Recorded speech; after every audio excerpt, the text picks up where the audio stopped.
എല്ലാവർക്കും നമസ്കാരം. ആകാശഗംഗ എന്ന നമ്മുടെ യൂട്യൂബ് ചാനലിലേക്ക് എല്ലാവർക്കും സ്വാഗതം. 2024 പുതുവർഷം വരികയാണ്. ഈ പുതുവർഷത്തിൽ ഓരോ നക്ഷത്രക്കാരുടെയും പൊതുഫലം എന്താണെന്ന് നോക്കാം. ശ്രദ്ധിക്കുക, ഇത് ഓരോ നക്ഷത്രത്തിൽ ജനിച്ച വ്യക്തികളുടെയും പൊതുവായി വരാൻ സാധ്യതയുള്ള കാര്യങ്ങളാണ് പറയുന്നത്, അല്ലാതെ വ്യക്തിപരമായ ഫലങ്ങളല്ല.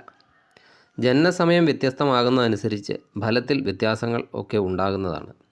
ഓരോ വ്യക്തികളുടെയും ഗ്രഹനില അനുസരിച്ച് മാത്രമേ അവരുടെ ഫലം കൃത്യമായി പറയാൻ സാധിക്കൂ. ഈ ഫലം പറയുന്നത് ഓരോ നക്ഷത്രത്തിൽ വരുന്ന ഗ്രഹമാറ്റം അനുസരിച്ചുള്ള സാധ്യതകൾ മാത്രമാണ്. ഉത്രാടം നക്ഷത്രക്കാർക്ക് 2024 സമ്മിശ്ര ഫലമായിട്ടാണ് കാണുന്നത്. ജനുവരി ഫെബ്രുവരി മാസങ്ങളിലൊക്കെ പരിശ്രമം കൂടുതൽ ചെയ്യുന്നത് മൂലം ശ്രേഷ്ഠമായ ഒരു ജീവിതം നയിക്കാൻ സാധിക്കുന്നതാണ്. അതുപോലെ ആപത്ഘട്ടങ്ങളിലൊക്കെ ഈശ്വരാനുഗ്രഹത്താൽ രക്ഷ പ്രാപിക്കുന്നതാണ്. ദാമ്പത്യ ജീവിതമൊക്കെ സന്തോഷകരമായിരിക്കും. വ്യവഹാരങ്ങളിലൊക്കെ വിജയം കാണുന്നുണ്ട്. ധനലാഭം കൂടുതലുണ്ടാകുന്നത് കുടുംബത്തിൽ സന്തോഷമൊക്കെ അനുഭവപ്പെടുന്നതാണ്. അതുപോലെ മനസാക്ഷിക്ക് വിരുദ്ധമായ ചില പ്രവർത്തികളൊക്കെ ചെയ്യാനുള്ള സാഹചര്യങ്ങളൊക്കെ ഉണ്ടാകുന്നത് ആണ്. അതൊക്കെ മാറ്റി നിർത്തേണ്ടതാണ്. അലസതയൊക്കെ കൂടുന്നതാണ്. തുടങ്ങി വെച്ച കാര്യങ്ങളൊക്കെ വിജയകരമായി പൂർത്തീകരിക്കാൻ കഴിയുന്നതാണ്. പൊതുകാര്യങ്ങളിലൊക്കെയുള്ള താല്പര്യം വർദ്ധിക്കുന്നതാണ്. കുടുംബജീവിതമൊക്കെ സന്തോഷകരമായിരിക്കും. സന്താനങ്ങൾക്കൊക്കെ ഉയർച്ച ഉണ്ടാകുന്നതാണ്. അതുപോലെ സാംസ്കാരിക രംഗങ്ങളിലൊക്കെ പ്രവർത്തിക്കുന്നവരാണെങ്കിൽ അവർക്കൊക്കെ ആ രംഗത്തൊക്കെ സജീവമായി ശോഭിക്കാൻ സാധിക്കുന്നതാണ്. ദീർഘദൂര യാത്രകളൊക്കെ ചെയ്യേണ്ടതായി വരുന്നതാണ്. അതുപോലെ വ്യാപാര രംഗത്ത് മത്സരത്തെയൊക്കെ നേരിടേണ്ടതായി വരുന്നതാണ്. സാമ്പത്തിക ലാഭം ഉണ്ടാകുന്നതാണ്. ചില അപവാദങ്ങൾ ഒക്കെ കേൾക്കാൻ അവസരമുണ്ടാകുന്നതാണ്. അതൊക്കെ ശ്രദ്ധിക്കണം. തീരുമാനങ്ങളിൽ എന്തെങ്കിലും തീരുമാനങ്ങളൊക്കെ എടുക്കുമ്പോൾ അതിലൊക്കെ എന്തെങ്കിലും ഒരു ഔചിത്യമൊക്കെ ഉണ്ടാകുന്നതാണ്. അതുപോലെ കടം കൊടുത്ത പണമൊക്കെ തിരികെ ലഭിക്കുന്നതാണ്. മാർച്ച് ഏപ്രിൽ മാസമാകുമ്പോഴേക്കും ആത്മവിശ്വാസത്തോടൊക്കെ കൂടി പുതിയ പ്രവർത്തന മേഖലകളൊക്കെ ഏറ്റെടുക്കുന്നതാണ്. അതുകൊണ്ട് മാർച്ച് ഏപ്രിൽ മാസങ്ങളിൽ ശിവപ്രീതി നേടിയെടുക്കുന്നതും നന്നാണ്. അതുപോലെ മാതാപിതാക്കളുടെ സ്വത്തുക്കളൊക്കെ കൈവശം വന്നു ചേരുന്നതാണ്. കൃഷിയിൽ നിന്നൊക്കെ മെച്ചപ്പെട്ട ലാഭം കാണുന്നുണ്ട്. തൊഴിൽ രംഗത്തെ ഉയർച്ച കാണുന്നുണ്ട്. അതുപോലെ അടുത്ത് സഹകരിച്ച ആൾക്കാരൊക്കെ അകലാൻ ശ്രമിക്കുന്ന ഒരു സമയമാണ്. അതൊക്കെ ശ്രദ്ധിക്കണം. ചിലവുകളൊക്കെ അധികരിക്കുന്നതാണ്. അതുപോലെ ഏതെങ്കിലും തരത്തിലുള്ള കാര്യതടസ്സവും പ്രവർത്തനങ്ങളിലൊക്കെ ഒരു മന്ദതയൊക്കെ കാണുന്നുണ്ട്. ആരോഗ്യവും ശ്രദ്ധിക്കേണ്ട സമയമാണ്. അതുപോലെ പൂർവിക ധനം സംബന്ധിച്ച് ചെറിയ തർക്കങ്ങൾക്കൊക്കെ സാധ്യതയുണ്ട്. അനാവശ്യ കാര്യങ്ങളിലൊക്കെ എടുത്തു ചാടി പ്രവർത്തിക്കരുത്. അങ്ങനെ പ്രവർത്തിക്കുന്നത് മൂലം ധനനഷ്ടത്തിന് സാധ്യതയുള്ള സമയമാണ് മാർച്ച് ഏപ്രിൽ മാസം. പണമിടപാടുകളിലൊക്കെ ശ്രദ്ധ ചെലുത്തണം, അല്ലെങ്കിൽ അതുകൊണ്ടും ധനനഷ്ടത്തിന് സാധ്യതയുണ്ട്. അതുപോലെ അയൽക്കാരോടൊക്കെ ഇടപെടുന്ന കാര്യത്തിൽ ശ്രദ്ധിക്കണം, അല്ലെങ്കിൽ ബന്ധമൊക്കെ മോശമാകാൻ സാധ്യതയുണ്ട്. രോഗങ്ങളിൽ നിന്ന് കുറച്ചൊക്കെ മോചനം ലഭിക്കുന്ന സമയം കൂടിയാണ് മാർച്ച് ഏപ്രിൽ മാസം. ജോലി ചെയ്യുന്ന ഉദ്യോഗസ്ഥർക്കൊക്കെ കാലം അനുകൂലമാണ്. അതുപോലെ സഹോദര ഗുണവും കൂടുന്നതാണ്.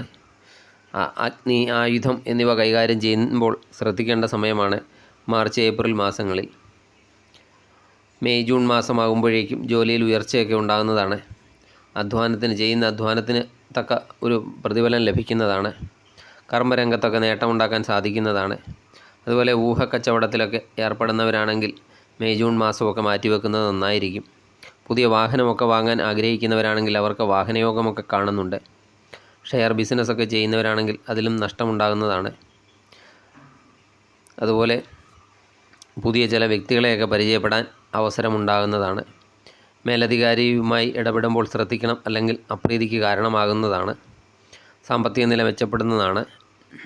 ആഗ്രഹിച്ചിരിക്കുന്ന കാര്യങ്ങളൊക്കെ നിറവേറ്റാൻ സാധിക്കുന്നതാണ്. അതുപോലെ തനിക്ക് ശരിയെന്ന് തോന്നുന്നത് നിർഭയം ചെയ്യാൻ തയ്യാറാകുന്നത് മൂലം പലരുടെയും അപ്രീതിയൊക്കെ ഉണ്ടാകാൻ സാധ്യതയുണ്ട്. അതുപോലെ പങ്കാളിക്ക് എന്തെങ്കിലും തരത്തിലുള്ള രോഗം മനക്ലേശത്തിനൊക്കെ വഴി ഒരുക്കുന്നതാണ്. സമൂഹത്തിൽ മാന്യത ലഭിക്കാൻ വേണ്ടി പല കാര്യങ്ങളും ചെയ്യേണ്ടതായി വരുന്ന സമയം കൂടിയാണ്. സ്ത്രീകൾ നിമിത്തം ധനനഷ്ടത്തിന് സാധ്യതയുണ്ട്. അതിനാൽ മെയ് ജൂൺ മാസങ്ങളിൽ ശ്രദ്ധിക്കണം. അതുപോലെ പ്രതിസന്ധികളെ തരണം ചെയ്യാനായിട്ടുള്ള കഴിവുകളൊക്കെ മെയ് ജൂൺ മാസങ്ങളിൽ ലഭിക്കുന്നതാണ്.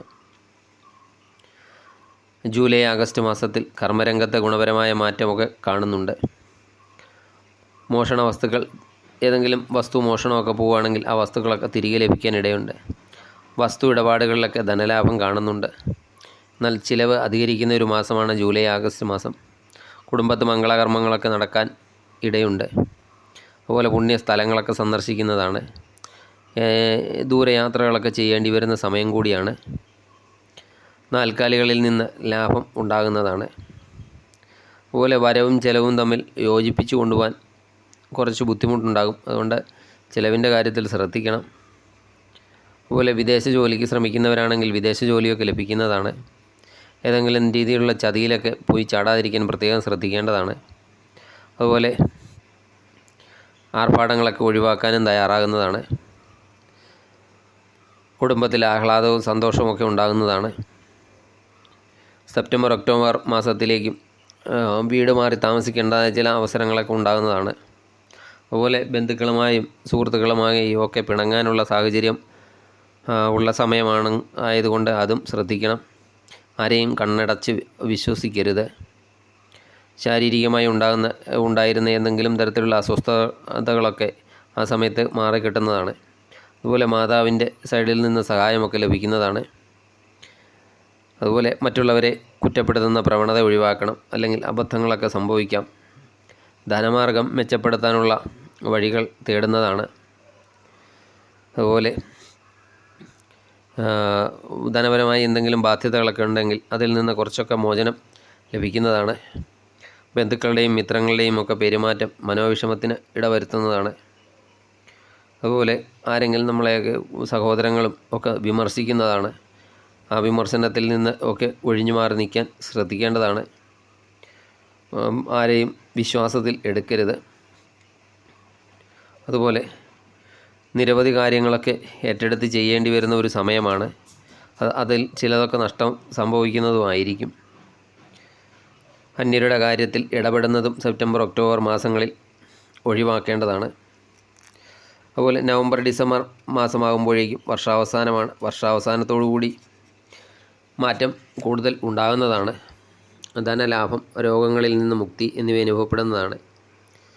അതുപോലെ സ്തുതിപാലകരുടെയൊക്കെ ശല്യം ഈ സമയത്ത് വർദ്ധിക്കുന്നതാണ്. അനാവശ്യമായ എന്തെങ്കിലും തരത്തിലുള്ള ചിന്തയൊക്കെ മനസ്സിനെ അലട്ടിക്കൊണ്ടിരിക്കുന്നതാണ്. ഈശ്വരചിന്തയൊക്കെ വർദ്ധിക്കുന്ന സമയമാണ്. അതുപോലെ ഓഹരി ഇടപാടുകളിൽ നിന്നും ഊഹക്കച്ചവടത്തിൽ നിന്നുമൊക്കെ ലാഭം ഉണ്ടാക്കാൻ പറ്റുന്ന സമയം കൂടിയാണ്. അതുപോലെ യാത്രാവേളകളിലൊക്കെ ശ്രദ്ധിക്കണം. ഗണപതി ഭഗവാനെ ധ്യാനിച്ചു പോകുന്നത് നന്നായിരിക്കും. സ്ത്രീകൾ മൂലം എന്തെങ്കിലും തരത്തിലുള്ള മാനസിക പീഡനം ഒക്കെ ഉണ്ടാകുന്നതാണ്. അതുപോലെ ചെയ്യുന്ന ഇടപാടുകളിലൊക്കെ അമിതാവേശമൊന്നും കാണിക്കരുത്. അങ്ങനെ കാണിച്ചാൽ സഹപ്രവർത്തകരുടെയൊക്കെ വിരോധം സമ്പാദിക്കുന്നതാണ്. സാമ്പത്തിക രംഗങ്ങളിലൊക്കെ ഉയർച്ച കാണുന്നുണ്ട്. അതുപോലെ ദാമ്പത്യ ജീവിതത്തിലുണ്ടായിരുന്ന പൊരുത്തക്കേടുകളൊക്കെ അല്പം മാറിക്കിട്ടുന്നതാണ്. അതുപോലെ വാഹനം, ഇങ്ങനെയുള്ള കൊടുക്കൽ വാങ്ങലുകളൊക്കെ നടത്താനിടയുണ്ട്. മുൻകോപം നിയന്ത്രിക്കണം, അല്ലെങ്കിൽ ദോഷം വരുത്തി വയ്ക്കുന്നതാണ്. പുണ്യകർമ്മങ്ങൾ ചെയ്യുക, പുണ്യസ്ഥലങ്ങൾ സന്ദർശിക്കുക, അതുപോലെ സുബ്രഹ്മണ്യ ഭഗവാന്റെ പ്രീതി നേടുകയും ചെയ്താൽ 2024 നിങ്ങൾക്ക് ശ്രേഷ്ഠമായ ഒരു വർഷമായിരിക്കും. നന്ദി, നമസ്കാരം.